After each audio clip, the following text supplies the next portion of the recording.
sir. Go on. You guys are idiots. Get him. Yeah, get him. Yes. Get him.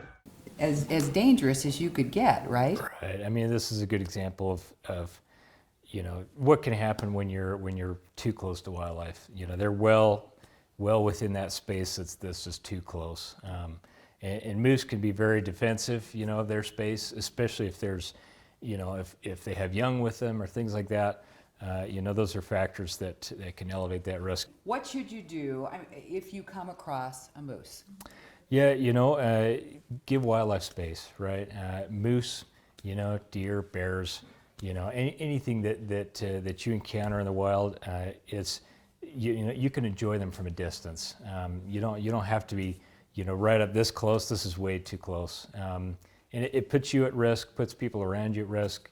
And it really causes stressful events for these animals. They fall down on the slick road, and then the moose is after them. But the thing that worries me a little bit too, the old saying, a fed bear is a dead bear. Mm-hmm. Well, if they make this moose, aggressive, could you have to get rid of it?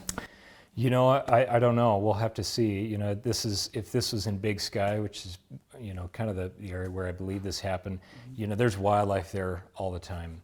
And if we're going to share these spaces with wildlife, we have to live responsibly.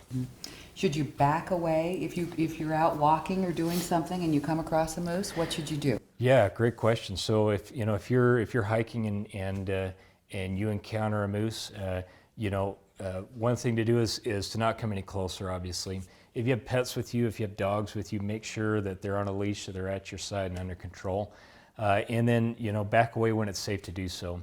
If the animal's not engaged with you and it's not approaching you, it's a good time to back away, go another direction, and maybe try a different trail for that day. And if a moose does charge you, get behind something solid like a tree or a rock or a vehicle. We'll do an investigation.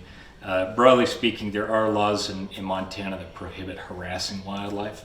In Bozeman, Donna Kelley, MTN News.